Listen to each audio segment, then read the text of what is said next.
오늘 말씀은 두려움의 해답 하나님이라는 말씀 제목으로 여러분과 함께 하나님 말씀 살펴보도록 하겠습니다. 여러분 혹시 앞에 나와 있는 영어 EMC 이거 뭐 무슨 뭐게요? 뭘까요, 여러분? 에너지 몰라요. 그래요. 본 적은 있는 것 같아요? 본 적은 없. 수학. 네, 수학은 굳이 수학은 아니고 뭐 수학이 연관되어 있지만 아는 거 없겠죠? 이거 지금이 뭐야? 굉장해요. 네, 저는 벌써 답을 말해버렸는데 아마 이 공식을 처음 보는 친구들이 많이 있을 것 같아요. 이 공식은 우주에 기본적으로 작용하는 이런 법칙을 설명하는 이론이자 이 현대 물리학에서 우주를 이해하는데 사용되는 바로 상대성 이론이라는 거예요. 상대성 이론. 우리 나중에 친구들 뭐 고등학교나 이렇게 가면 이거에 대해서 배우지는 않을 거예요. 이거 실제로 뭐 대학교 정도 가서 배울 것 같은데 과학자들은 이 상대성 이론을 물리학에 있어서 굉장하고 대단한 공식이라고 이렇게 말을 해요. 이 대단한 이론을 발견하고 정립한 사람이 아까 지민이가 말했던 것처럼 천재 물리학자 아인슈타인이었어요. 여러분 우리는 이 아인슈타인이 굉장히 똑똑하고 훌륭한 물리학자, 세계적인 물리학자이면서 또 위인으로 우리가 잘 알고 있는데 사실 이 아인슈타인은 9살이 될 때까지 말하는 것이 서툴렀고 그리고 학교에서 이제 시험을 치고 뭐 이런 성적표를 받았겠죠. 성적표를 받았는데 성적이 정말 엉망이었다고 해요. 그래서 이 아인슈타인이 받아온 성적표에는 이렇게 선생님께서 기록하셨는데 잘 들어보세요. 이 학생은 장차 어떤 일을 해도 성공할 수 없을 것으로 판단됨. 여러분 학교에서 선생님이 성적표 뭐 생기부로 하죠. 여러분 생활기록부 이런 데다가 여러분 이런 말을 여러분은 앞으로 성공할 가능성이 전혀 없습니다. 이렇게 써주면 기분이 어떨 것 같아요? 나쁠 것 같죠? 뭐 여러 가지 뭐 기분이 많이 들겠죠? 뭐 나는 아무리 노력해도 이 세상에서 절대 성공할 수 없는 사람인가 봐 라며 또 좌절도 할 수 있겠죠? 그런데 아인슈타인의 이 성적표를 본 그의 어머니는 이 어린 아인슈타인을 보면서 이렇게 말씀을 했다고 해요. 아인슈타인, 너에게는 세상의 다른 아이들에게 없는 훌륭한 장점이 있단다. 그래서 이 세상에는 너만이 감당할 수 있는 일이 너를 기다리고 있어. 그 길을 찾아야 돼, 아인슈타인.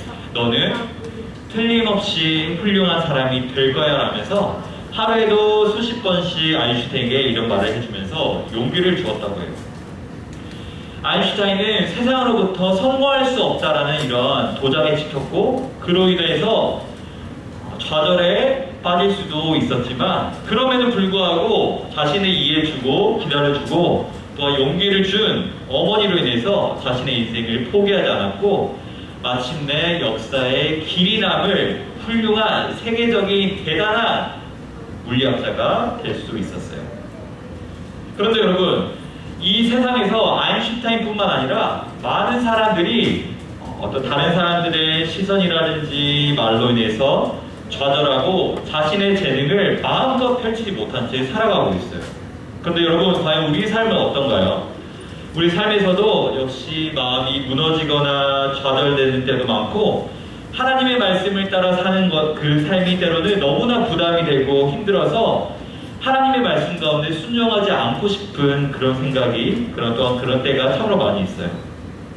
그렇다면 이러한 상황 속에서 그리스도인인 우리는 과연 어떻게 행동을 해야 될지 오늘 우리가 읽었던 이 열왕기상 19장 말씀을 통해서 함께 살펴보도록 하겠습니다.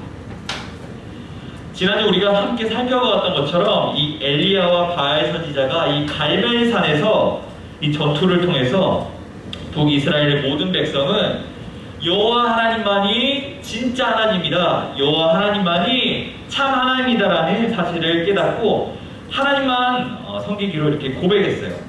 하나님께서 이 엘리야를 통하여 아합왕과 온 이스라엘 백성, 온 북이스라엘 백성에게 여호와와 바알 신 중에 과연 누가 진짜 하나님이라는 것임을 제대로 보여주는 이런 사건이었어요. 이 사건이 있고 나서 아하방은 이 갈멜산에서 엘리야가 했던 모든 일을 자신의 아내이자 왕비인 이세벨에게 가서 알려주었어요. 아하방이 전해진 모든 이야기를 들은 이세벨은 하나님께서 북이스라엘에 놀랍게 일하신 일을 듣고 회개하기는커녕 오히려 화를 내기 시작했어요. 이세벨이 왜 그렇게 화를 냈던 것일까요, 여러분? 여러분 이거 궁금하죠? 네, 궁금하죠? 네. 당시 여러분 잘 들어보세요. 북이스라엘 이웃 나라 중에서는 이 시돈이라는 나라가 있었어요. 시돈이라는 나라가 있었는데 그곳의 왕으로는 엣발이라는 사람이 있어요. 엣발. 이름에 발이 들어가죠. 이게 중요해요. 엣발은 원래 이 시돈에서 이 바알 신전의 제사장이었는데 나중에 이런 쿠데타를 통해서 쿠데타란 말 알죠? 쿠데타를 통해서 이런 시돈의 왕이 되었어요. 이 엣발의 딸이 바로 이세벨이에요. 이세벨.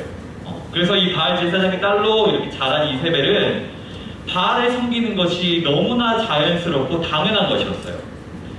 이렇게 이스라엘이 이제 남북으로 나뉘어지게 되었고 이 북이스라엘의 왕인 나압은 당시 강대국이었던 아람으로부터 이 이스라엘을 지키고자 이 시돈의 공주인 이세벨과 정략 결혼을 하게 되었어요. 이 정략 결혼을 통해서 북이스라엘로 오게 된 이세벨은 자신이 섬기는 이 신인 바알을 섬기기 위해서 북이스라엘의 수도인 이 사마리아에 거대한 바알 신전을 지었어요.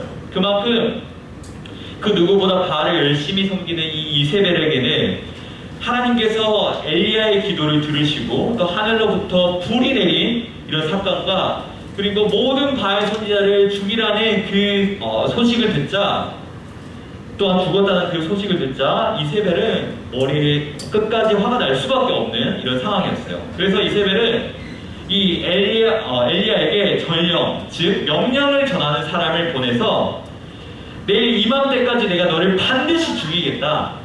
바알의 선지자들을 모두 죽였던 것처럼 너도 그 중에 한 사람처럼 내가 너를 죽이겠다라고 경고했어요. 여러분 들리죠? 어떤 소리 들리죠? 네, 이세벨로부터 이렇게 자신을 죽이겠다는 이 이야기를 들은 엘리야는 생명의 위협을 느끼고 너무나 두려운 나머지 그 자리를 도망쳐 나왔어요. 엘리야는 자신을 죽이겠다는 이 이세벨의 경고를 피해서 북이스라엘을 떠나서 남유다 끝쪽인 이 브엘세바라는 곳까지 도망을 치게 되었어요. 그리고 그곳에 도착을 했는데 엄청 멀리 떨어진 곳이었는데 그것마저도 안심이 되지 않자 광야로 하룻길, 예를 들면 우리 교회에서 김포공항까지 되는 이런 아주 먼 거리를 더 걸어서 들어갔어요. 그렇게 계속 도망쳤어요. 얼마나 무서웠으면 그렇게 계속 도망을 쳤을까요? 그렇게 광야로 또 광야로 들어간 엘리야는 한 로뎀나무 앞에 도착하게 됐어요. 우리도 이 날씨에 30분 정도만 걸으면 여러분 어때요? 막 땀나고 힘들고 짜증나고 그러죠. 그런데 이 엘리야는 그렇게 광야로 이렇게 걸어 들어갔고 그렇게 몸과 마음이 지쳐버린 나머지 엘리야는 나무 그늘 아래서 그대로 이렇게 쓰러져 버리게 되었어요. 엘리야의 마음에는 어느덧 하나님께서 주셨던 그런 용기와 믿음이 사라졌고 두려움과 좌절이 가득했고 또 너무 힘든 나머지 하나님 앞에 이렇게 기도하기 시작했어요.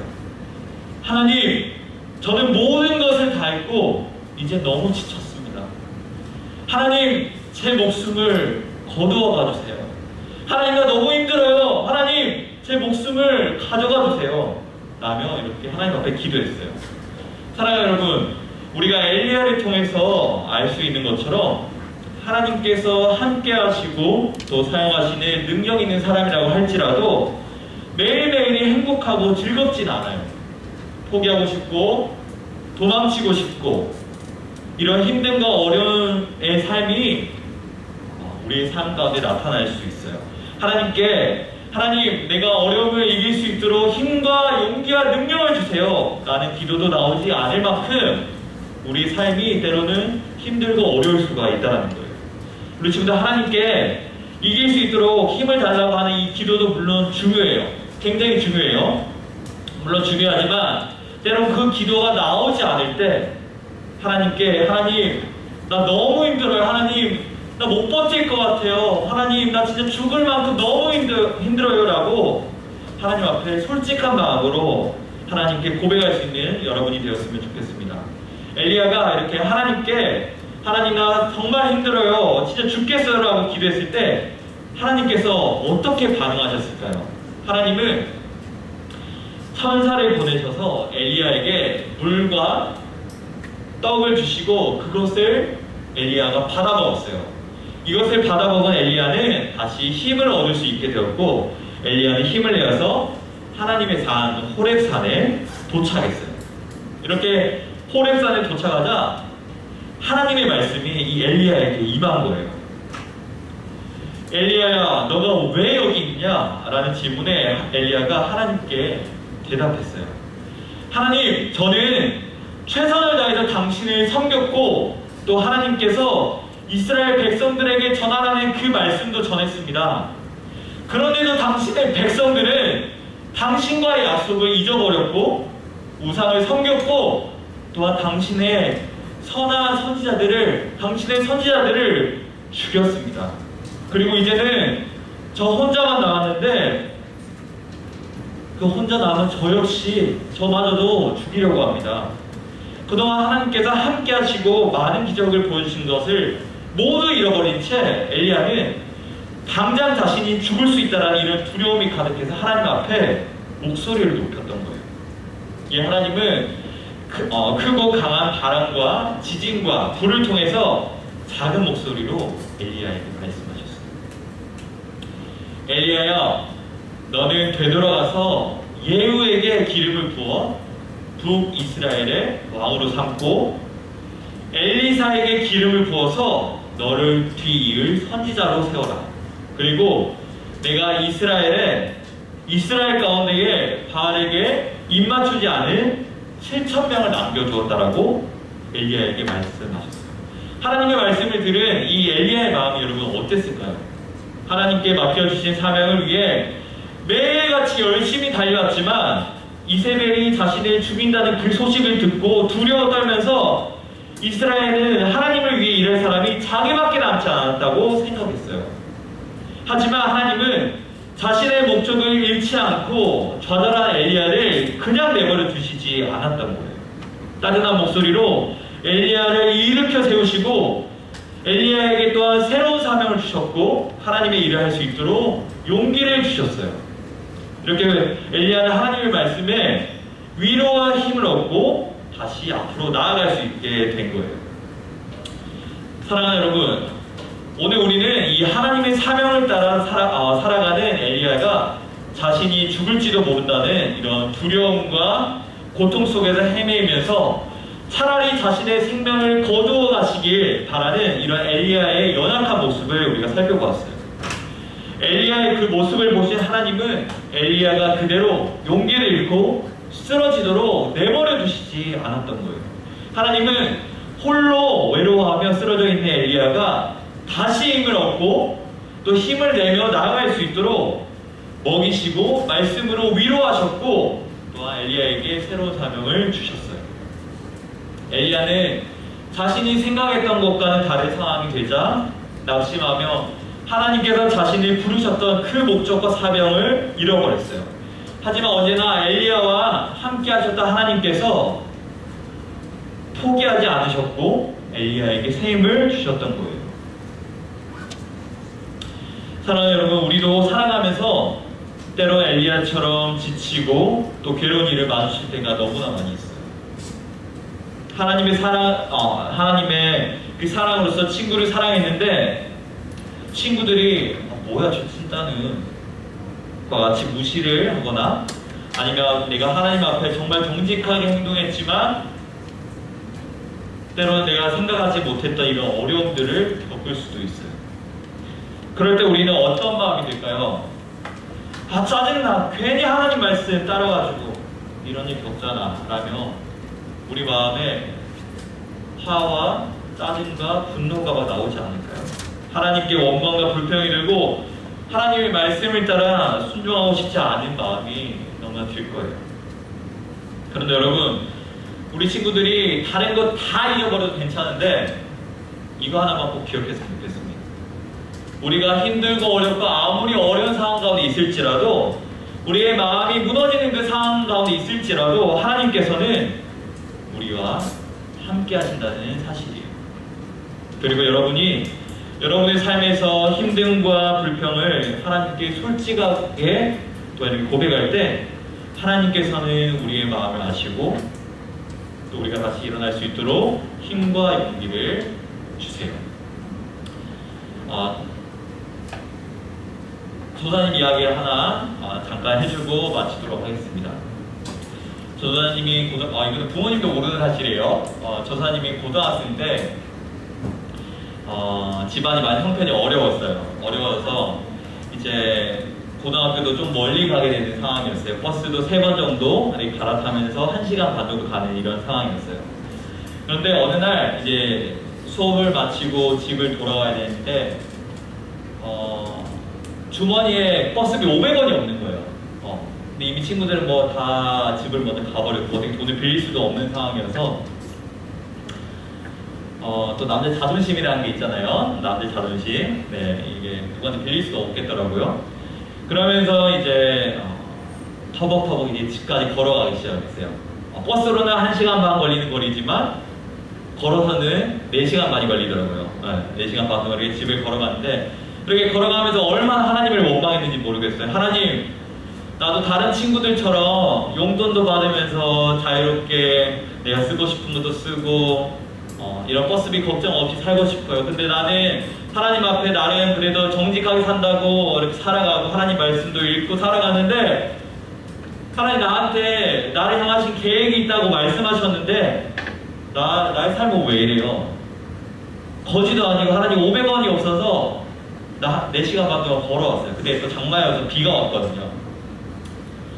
그런 상황 가운데 너무나 하나님이 원망스럽고 집에 와서 얼마나 울면서 그렇게 잠들었는지 모르겠어요. 그런데 그날 밤에 하나님께서 전사님한테 찾아와 주셔서, 사랑하는 정서가 내가 너를 정말 많이 사랑한다. 그리고 너를 향한 나의 계획이 있단다. 아들아, 많이 힘들지? 내가 너를 위로하며 내가 그래도 너와 언제나 함께 있단다. 사실 이 말이 전사님 위로가 되지는 않았어요. 왜냐면 너무나 힘들었었기 때문에. 그런데 시간이 지나면 지날수록 내가 하나님을 더욱더 사랑하고 그 마음을 알게 되자, 하나님께서 나를 향하신 그 계획과 또 내가 어려울 때 하나님 앞에 불평하고 원망하고 뗐을 때 그런 상황 가운데 있을지라도 하나님은 나와 함께 하셨다는 사실이에요. 참 재밌는 것은 조사님이 그렇게 하나님한테 원망하고 그 뒤로 버스비가 없어서 못한 적은 없던 것 같아요. 물론 이제 지갑을 놔두고 못한 적은 있지만 그렇게 하나님은 우리의 어려움을 다 아시는, 그리고 그런 상황 속에서 함께 하시는 하나님이에요. 사랑하는 꽃친구들, 우리가 지쳐서 실망하고 이렇게 낙심할 때 하나님은 우리를 찾아오세요. 그리고 우리가 다시 일어날 수 있도록 힘과 용기를 주세요. 우리 친구들 이번 한 주 동안 살아가면서 다양한 일들이 벌어질 거예요. 우리 친구의 삶에서 언제나 좋은 일들만 가득하면 좋겠지만 하다 보면 여러분, 지금과는 비교도 안 되는 엄청난 어려운 일들이 여러분 삶을 기다리고 있어요. 그렇다고 여러분 무조건 하나님 나 이거 이길 수 있는 힘 주세요 이런 기도도 좋지만, 하나님 어려울 때 하나님 나 힘들어요 솔직하게 고백할 수 있는 우리 친구들이 되었습니다.